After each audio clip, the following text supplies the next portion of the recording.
Hello everyone, thanks for joining today. This is not going to be a cover video, this is not going to be a build video.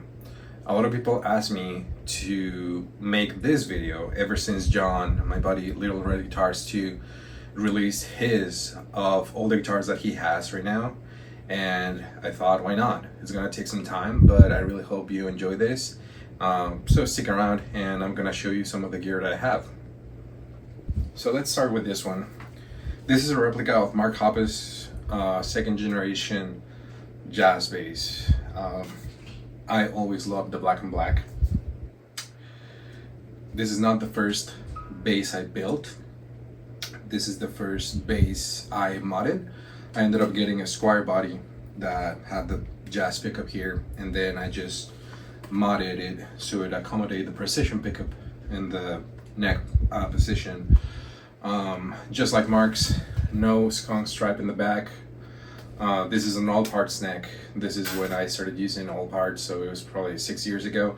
And I was able to score a really nice OG Mark Hoppus neck blade when they were still going for like 10 bucks on eBay.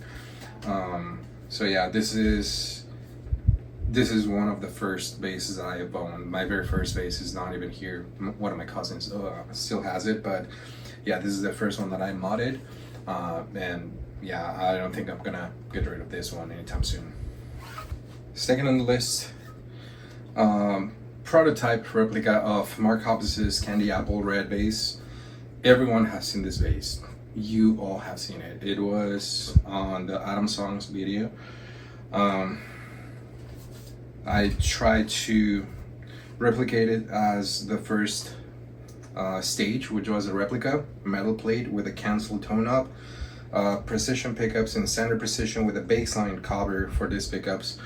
My buddy Tyler Brewer helped me with the inlays. So this one has the Swedish fish that Mark sketched, and Fender made those inlays for him. So again, this is also an all parts neck. This is an amazing bass. I love it. I just love the color. Candy Apple Red, can never go wrong with it. Moving on to the Jaguar era. This is the replica of Mark's bass made by Matty Barato. That's a luthier in Los Angeles that made quite a few bodies for Mark, and Mark had most of them painted by different artists, like the ones behind me. But this is the first one that Matty made for Mark. It's shocking pink on his bass. What Fender takes as hot pink. It's slightly different color, but again, try to keep it as close to the original. I ended up printing my own Simple Creatures sticker here. The Rams logo. Mark is a huge Rams fan, and yeah, nothing special about it. White pick guard, inverted precision pickups, and it's worth to know that with all the Jaguars that Mark has been playing right now, he has the Hymas Vintage Bridge, which is a little bit heavier and gives you more tone and sustain. So gotta use what he uses, right? Now, similar but not the same is the bass that Fender released through Hymas Mark, or the other way around. Hymas Mark released through Fender, either or. The way it worked, Mark placed an order for a few amount of basses at first. I think it was 50, and then he was trying to figure out how many people would be interested in buying the basses, so he could try to release more in the future. And it was a success. They sold out in, I think, seconds. I don't know, I can't remember, it was a while ago. But this is what Fender offers now as hot pink, which is also a really bright popping neon pink. It has a paralloid pick guard, 3-ply as well, single volume knob, jack. The only difference between the ones that Matty Barato and Fender makes is these two extra screws in here, and it's a nice touch. Whenever you plug and unplug your bass after show after show, the pick guard is made out of plastic either way, so it's gonna start losing up and then bending with time. depending on how often you play, this is going to be an issue down the road. So it's really nice to have that extra 2 screws in here to just give more support to the pick guard. Aside of that, it's a nice touch to have Mark's logo in the back. I have my own Friendly Ghost boner. And one of the things that I did with this bass was replace the neck for an actual Jaguar neck. I'm not a fan of precision necks. They're too thick for me. They're too wide at the nut. So I ended up getting a Troy Sanders neck. I stripped the paint. It had a painted headstock. Applied the Jag logo as a new Fender release. And this one has rosewood fretboard with block pearl inlays, which I'm not a fan of rosewood, honestly. I just, went with this neck to keep the looks as the original Mark Hoppus, but if I could have my way, I would have a maple neck, or I don't know, maybe Pilmon ebony, but I'm not a fan of darker woods like this. But this is the bass that I play with the band that I am touring, or I used to tour, Lioneer. So if you were able to catch a show with them, or if you want to go to one of our shows, you're gonna see me playing this guy most of the time. It's really rare that I use the backup bass, but yeah, this is my go-to every time that I play live. Moving on to the Fender made basses. This is a replica of one of the first 4 basses that Fender made for Mark in the Jaguar body shape. The first 4, as I call them, the 4 horsemen, were Relic, Dapsmila, Crayola, and another hot pink bass that there's not a lot of photos online that you can find. I'll see if I can share a few throughout this whole video. But the thing with Fender back then, Mark had his own signature. Even though it was discontinued, Fender keeps it, the files on the CNC machines and whatnot. But Mark started using Jaguar basses ever since Robert, his tech, who passed away sadly, gifted Mark one of the Jaguar basses that was hand painted by Crayola, Greg Simpkins. And Fender was not able to get rid of the bridge pickup cavity, the Jazz one. So Crayola has a bridge pickup that it's not even wired, it's just a dummy, just not to have the hole exposed. With this one, you can also see, maybe you're not gonna be able to see it here, but if you find photos, you'll have seen it. It has the pickup cavity filled out, and the whole point of the Relic, as he called it, is to have a road worn finish. On this one is really hard to see. I'll see if I can share some photos, but the lacquer has some cracks on it. It has a lot of chips and dents. The only thing that I missed on this one, and that's only because I couldn't find photos 5 years ago when I was making this replica, is the battery cavity here. Fender also filled out the battery cavity, and you can see it in high resolution photos. So yeah, just like Mark's, I have the Akani sticker that a fan gifted Mark at a show, which is an OG sticker. Then of course we all know that Mark loves Dixieland, and then Pokemon. I have no idea what type of Pokemon. I'm not a Pokemon fan, but I was able to get the sticker thanks to Tiny Emily. So just to keep the appearances as close to the original one. And this is one of the first necks I made. I only made like 5 or 6 5 years ago before I was able to find similar necks online. Again, I didn't want to go with something that was not as close to the original. I wanted to have block and lace. I didn't want any skunk stripe in the back. So I just went for it and made a few necks. If you bought a few of these back in 2020, 2021, those are necks that I made basically. And I also try to wear off the pickup covers, the hardware is a little bit scratched and whatnot. All the screws are rusty, so try to keep it as close to the OG one. And I was able to find a really fake but cheap custom shop cover, just just to keep the appearances real. Not that it's made by the custom shop or anything like that, just to keep it as close to Mark's. I don't play this one. It's one of the very first that I made before I had templates, and the neck is not aligned to the bridge, so this E string, it sits really close to the edge, while the G string sits way too close to the middle. So it's playable, but I'm not gonna be messing with it at all. So it's more decoration based.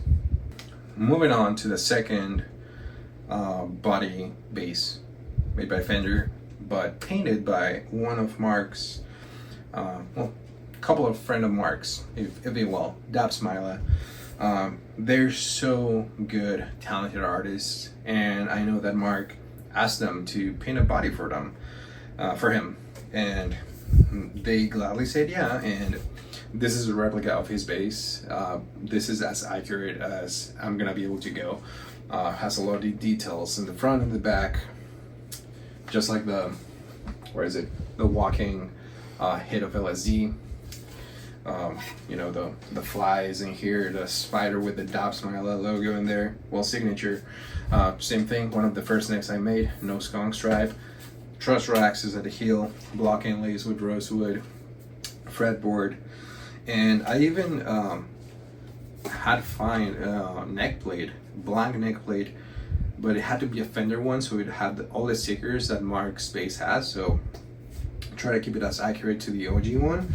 And same thing, this one also has the bridge pickup, the jazz pickup at the bridge position, Seymour Duncan quarter pounder as well, not even wired, just a dummy. This one can play, I just choose not to. Anything that has art that wasn't made by me or any of my friends, I don't even play live. If anything, you'll see me play a few covers with them, but that's as far as I'm gonna go. I don't want to get in trouble with the artists. It's their art, and I don't want to, disrespect any of their work. Moving on to one of the all-time favorite basses. A lot of people ask me to make a replica of this bass. I'm sorry guys.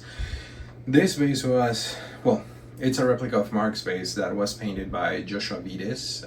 He's an amazing artist that focuses on 2D art. He has painted shoes for LeBron. He has exhibits in Tokyo, well, in Japan overall. He has made collaborations with BMW, I think, Audi. I don't know, but he's huge. I know that Mark paid a lot for his body painted. Fun fact: I think that body that Mark used for his Joshua Vides is not even a Fender, not a Matty B, because once you take a closer look at the ferrules, they don't have the Fender standard 1/2 inch ferrules. They are the 3/8 ferrules that Warmoth is known to use. So I don't know, I'll have to look into that, but I'm 90% positive that it's not a Fender body. I also didn't have a lot of photos when I finished this one, so there's a few discrepancies with the original. First one is Joshua Vides has he signed the body here, which I didn't. So first discrepancy. Second, the shadow of the tummy cut goes all the way to the edges. And the third and most important one is that it doesn't have a gloss finish. He used a lot of paint and it just built up. It's layers and layers, and I'll see if I can share a photo along with the video, but you can see the texture of the paint layers build up, and it's satin or a matte finish, so it looks super good. It's nothing like this. This was I used a clear coat on this one, as well on the pick guard, white pickup covers, which Mark's has a Seymour Duncan logo, and same thing with the matching headstock. It's all, all glossy on this one, but that's the only difference between mine and Mark's. The gloss finish, the line here, and Joshua Vides' signature. Not a big deal. Moving on to one of the coolest artwork basses that I've seen Mark play live. I think he played this one almost 3 years. I know that he toured the 20th anniversary of the Animal of the State with this bass, well, with his bass. And I think he still used it after Tom got back together with the band. Not sure. I'll have to, ask my buddy Poppin if he has more reference dates, but this is one of Mark's favorite basses. It was hand painted by an artist called Terminal Radness, and the body was made by Matter Barato, and he just, you know, did a great job. A lot of the stickers on the original bass have this texture, if you will. They look like stickers that are being ripped off, peeled off. But he has a lot of stuff in here that Mark really likes, like Bored to Death, The Reaper. Mark's a huge The Cure fan. Mark Hoppus' coffee mug.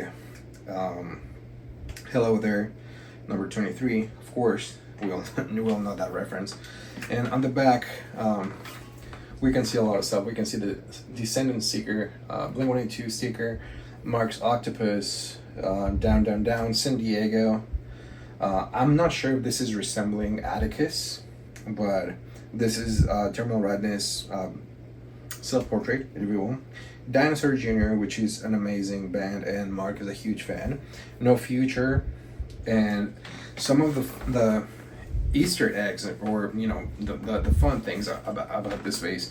One more time with feeling is on this part, and over here you got the Blink sticker, and then you have What's My Age Again, which was a mistake, but Terminal Radness chose to leave it as, you know, he thought it was fun. And I didn't notice that until my buddy Ethan pointed out to me while I was still building this one. So thanks a lot, Ethan. Good eye. You know, you gotta make things just as accurate to the original one, right? Moving on to one of my favorite Jaguar basses that Mark has played. As well, it has a little bit of discrepancies to the original one. There were not a lot of photos when I was making this replica, so I tried my best. The front, I was able to get as many photos as I could. It's pretty much a guy just, you know, riding a bike. But on the back, that's when I struggled the most. It's just pretty much 3 faces. I think it's Saturn and whatnot. But on this area, this is where I am missing Timothy Curtis' signature. He signed Mark bass, and it's not a big deal. I don't want to, you know, mess with signatures or something like that, but it's missing that. And the other mistake that I made is, again, this is not supposed to be a gloss finish. I didn't know back then, and to be honest, this is one of the first basses that I also made for myself, and back then I had no idea that I was able to get matte polyurethane in a can. So I love the fact that it's gloss. I know that it gives more, it gives it a better look, if you will, but I hate that it's not accurate to the original one. But one tiny detail that I was able to snag when I was doing the research for the back, the artwork in the back, which was taking lots of screenshots of the iHeartRadio show. I don't know why, but I think both the gray Timothy Curtis and this one, he just added like a splatter of white paint in there. Why? I don't know, but it's in both of them. I've seen it. But yeah, try to keep it as accurate.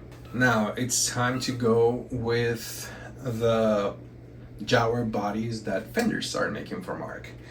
This one came up as a practical joke, I think. Some of the guys at Discord were joking about the Dixie cup concept or logo, I don't know, the style.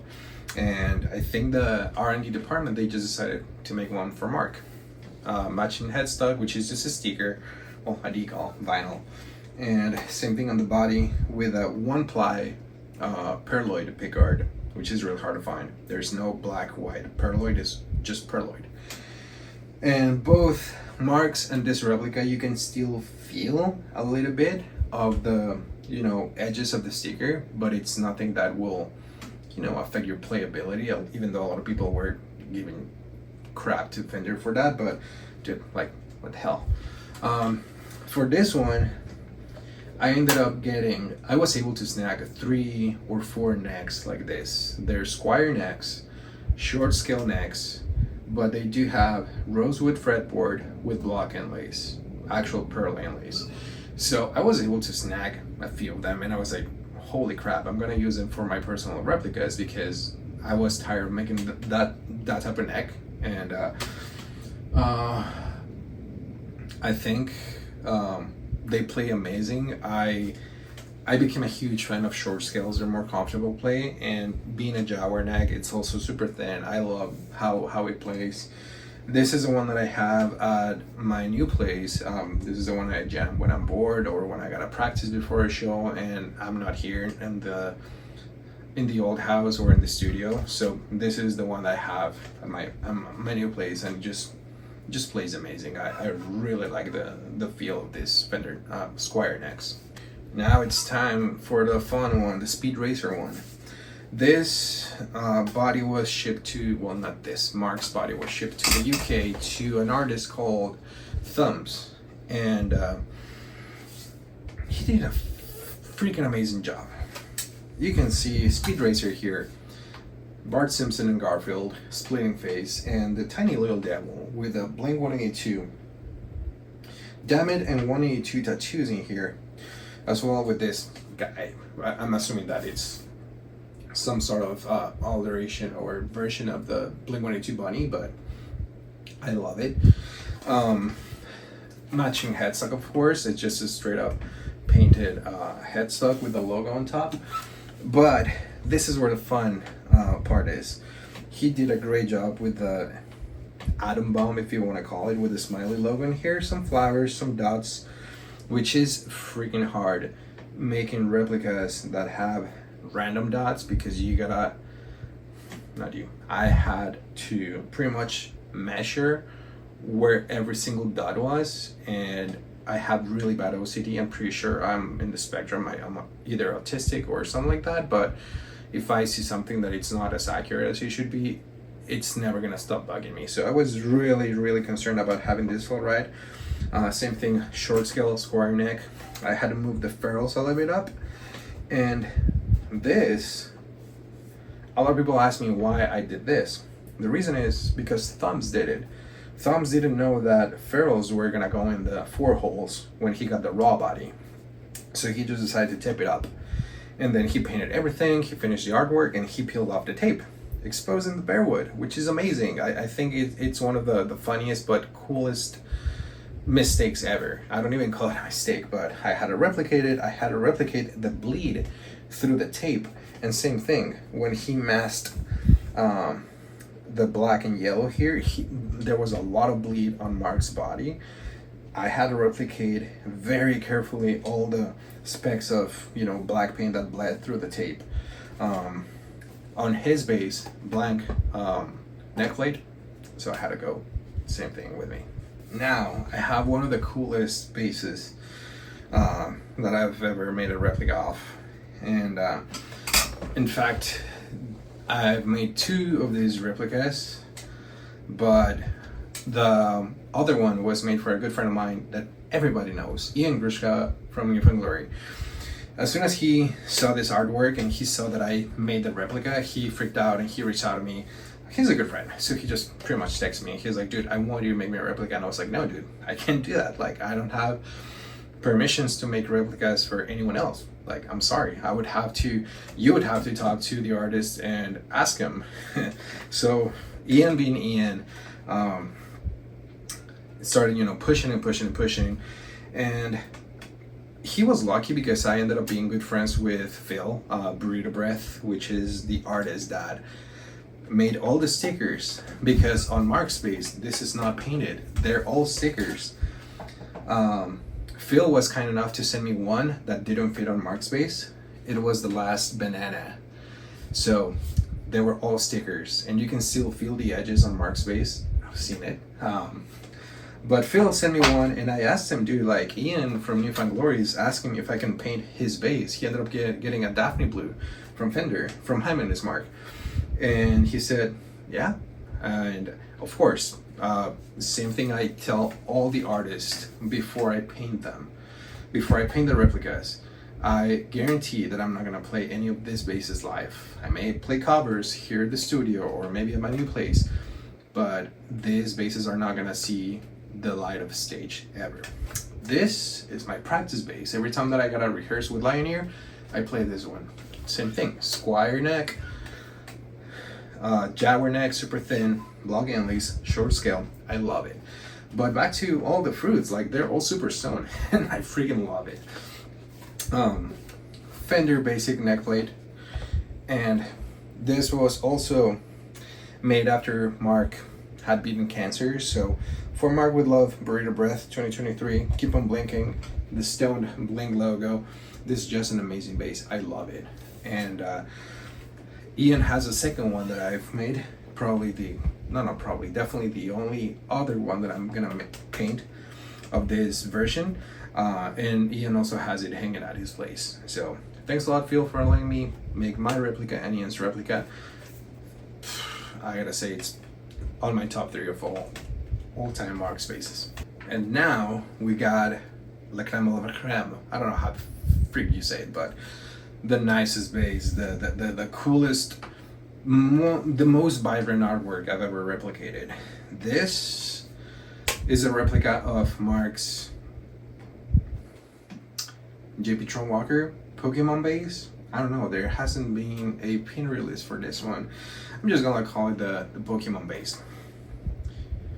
Again, I don't know anything about Pokemon. Like, if you ask me one, all I'll say is Pikachu. That's the only Pokemon I know. I've never been a fan of. But when I saw this one, I was like, holy crap, I gotta make a replica of this one. So as soon as the photos were released, I ended up gathering as many photos as I could. And same thing, I don't know if you can see all the stars in the background. It was excruciating, just measuring and trying to replicate it as close to the original one.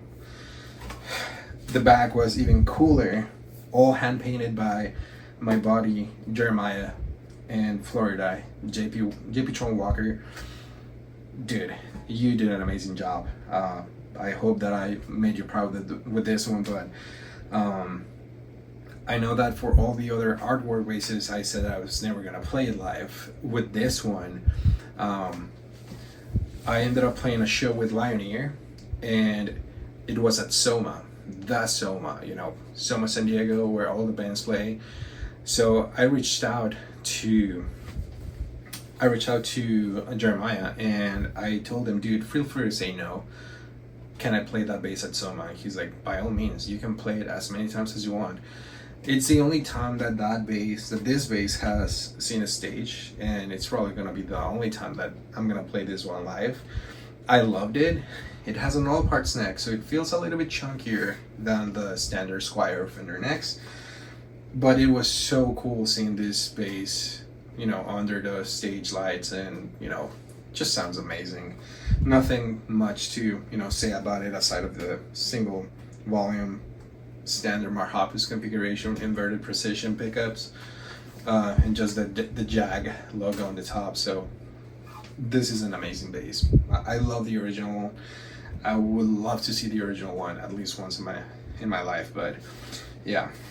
Also I had to go with a octopus neck plate on this one, just like Mark's, because why the hell not? Those were all the Mark Hoppus Jaguar replicas or artwork replicas.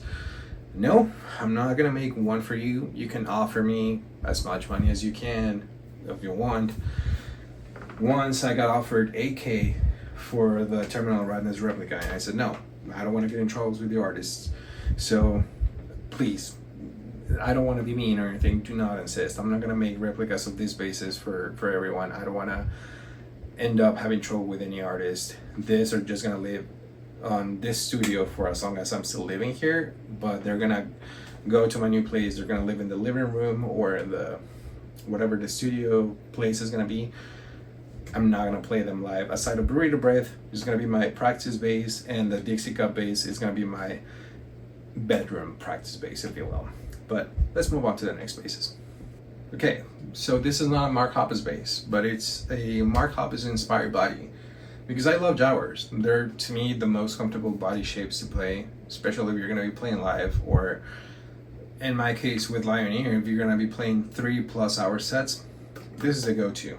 It's a little bit lighter than a standard jazz bass, and it's more comfortable because of the offset body shape. But I decided to make my own version of a Mark Hoppus bass, you know, given my personal touches. So I'm a huge fan of drop tops.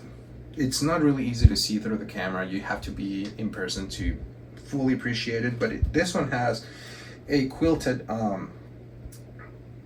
maple top with translucent white, also known as Mary Kay finish, with a black burst, meaning that it's not a sunburst, just black paint.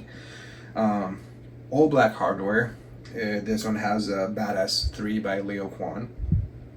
This one has a Seymour Duncan quarter pounder jazz pickup in the bridge, paired up with a classic precision pickup. One single volume for both pickups. It's the best. Matching headstock, it also has a quilted maple top veneer here with the same black burst with Hipshot ultralight tuners.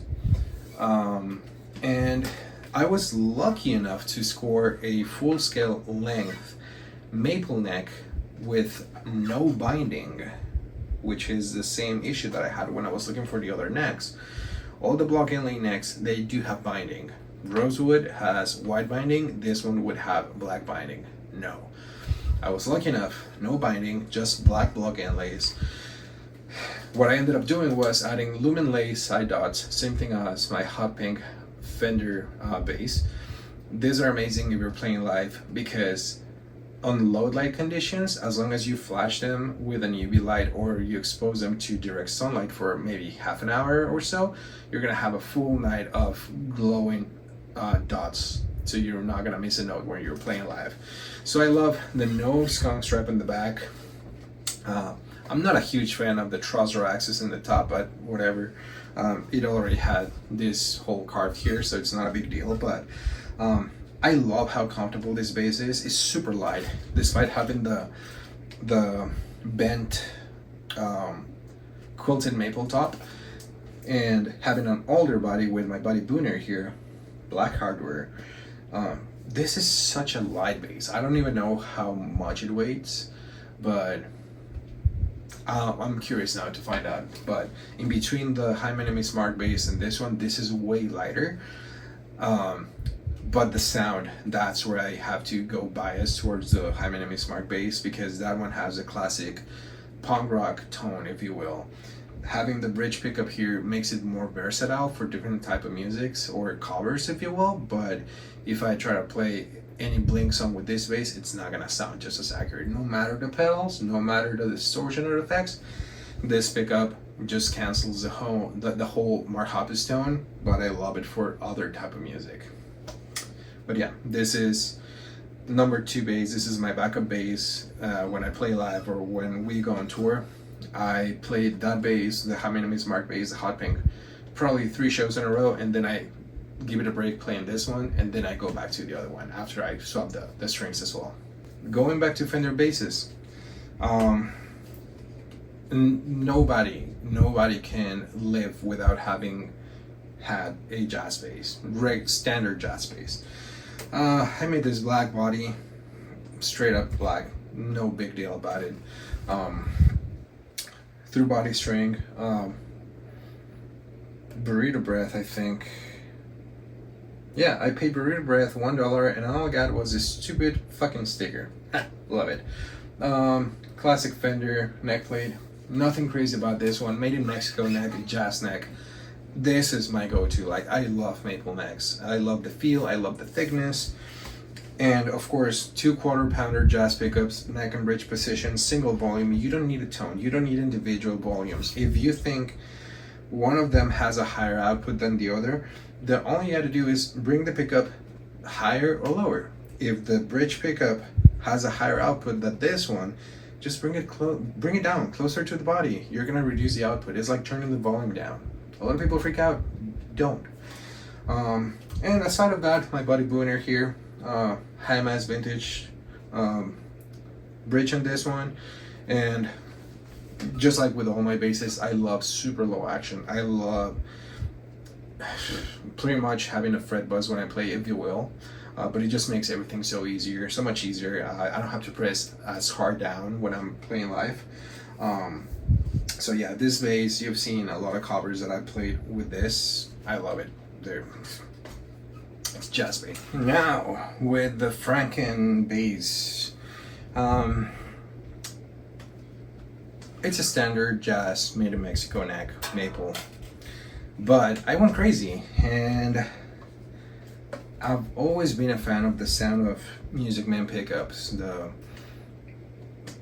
slinkiness, the brightness, the bounciness, the clunkiness, as Mark says it's just a different, it's just a different sound. Not for everyone. It's a different breed of basses that can play one of these basses and make it sound good.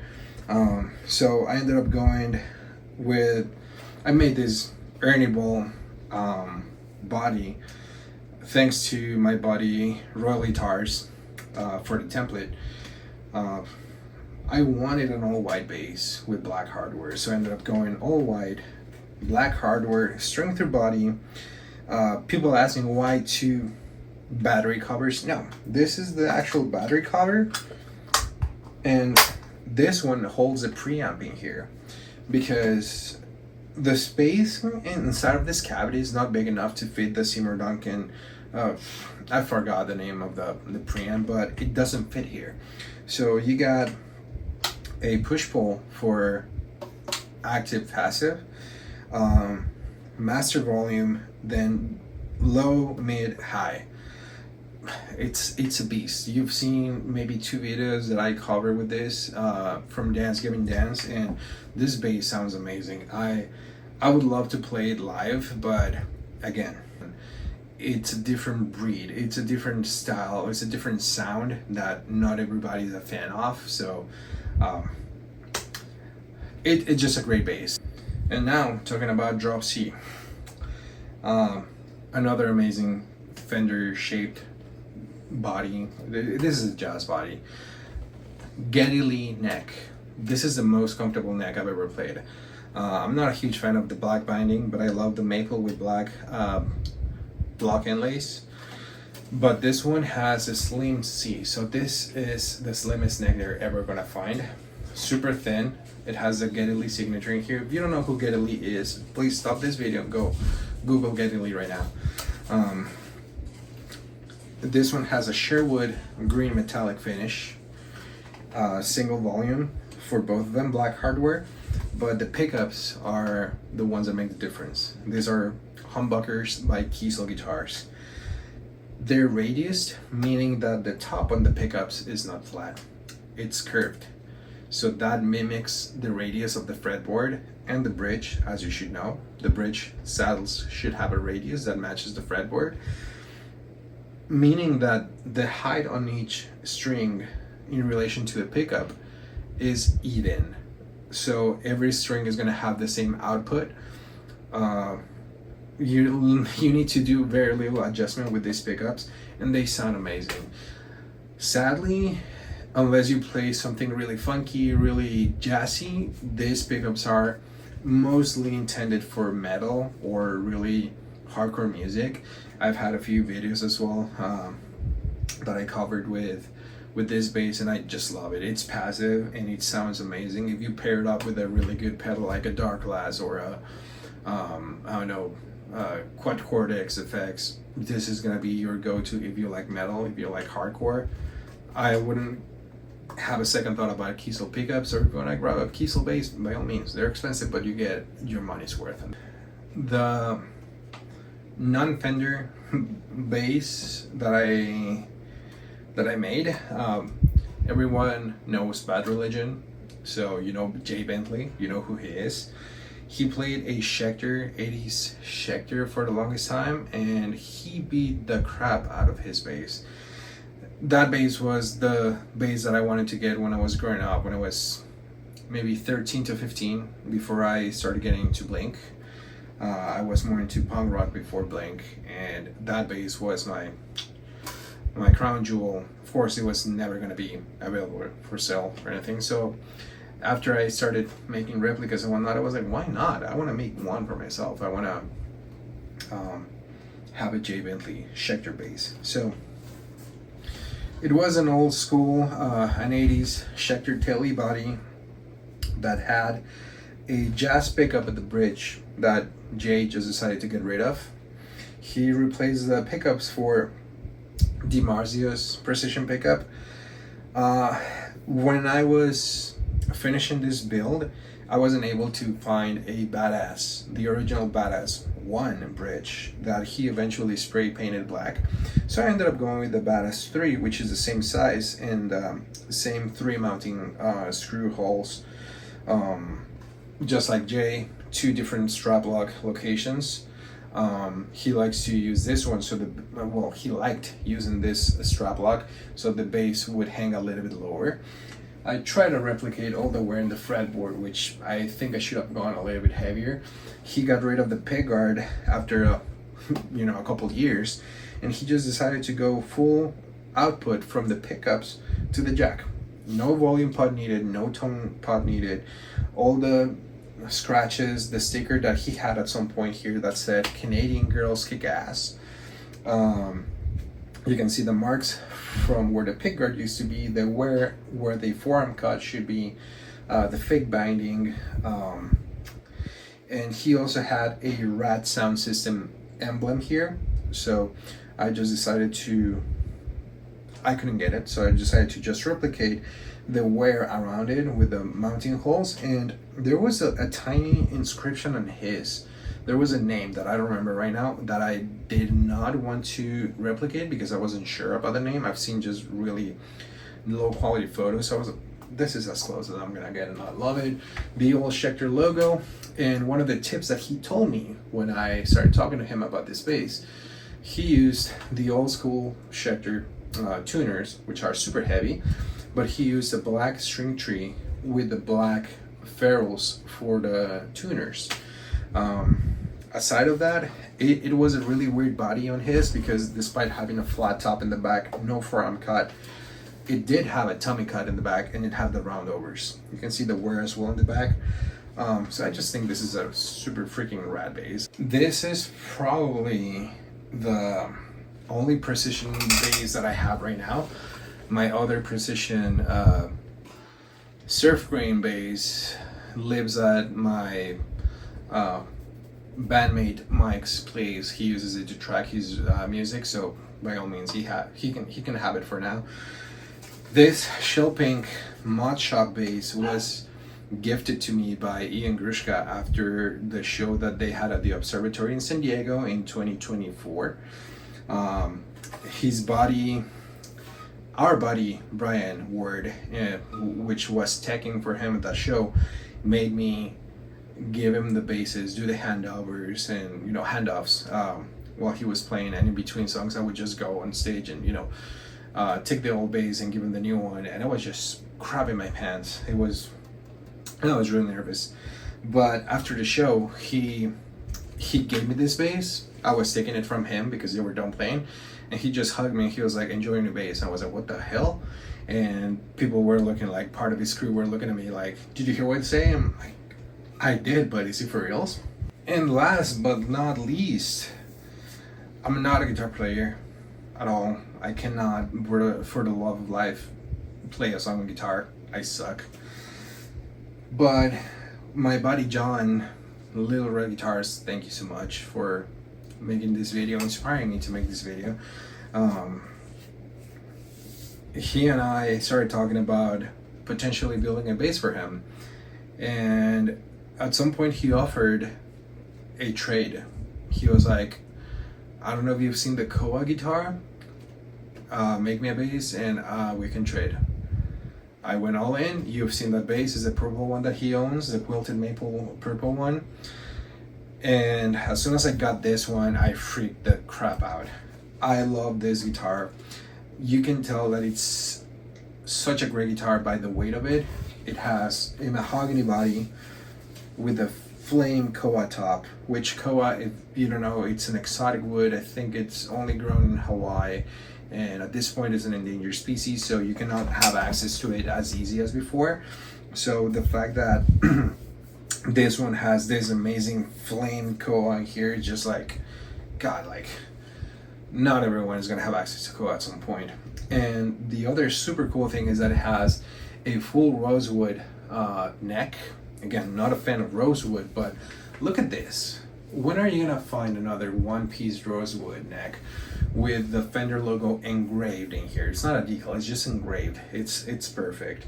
When I got this one, had chrome hardware, and I know I pissed off John a little bit when I replaced everything, but I pictured this guitar with black hardware all over, and I ended up getting the black bridge, black knob, strap locks, neck plate, and the black locking tuners, and the string ferrules. And I wish I could know how to play guitar so I can make him proud. But even if I try to play guitar, even if I try to take lessons, it's still gonna sound so shitty that I don't even want to, you know, embarrass myself. But again, this is such a great guitar. Never letting this go. Few friends of mine have actually seen it and played it, and they all agree that it's an amazing guitar. So John, thanks a lot again for this one. I love it. It's so beautiful, man. Appreciate you so much. Well, that was it, guys. Thanks a lot for sticking in for so long.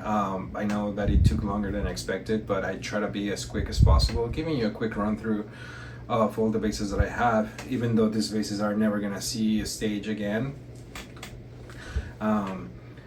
This is pretty much what I have right now. What's in the studio or what's gonna be hanging in the wall in the new place. It's never gonna see a stage again. Probably just gonna jam with them or make covers. But the rest of the basses that you saw at the second half of the video are the ones that I'm either gonna play live or the ones that I'm gonna use to track or record songs whenever I get to make collaborations with people, or if I ever get to play in a band again that I have full creative liberty. Those are the ones that I'm gonna play. Maybe not this, guys. There was a lot of effort put into making the replicas that even when I chip or dent them, it really hurts a lot. I just try to keep them as close to the original as possible. But again, thanks a lot for hanging in with me throughout the whole length of this video. I really hope you enjoyed it. And if you have any questions, please just let me know in the comments or DM me on Instagram if you're following me. But up until next time.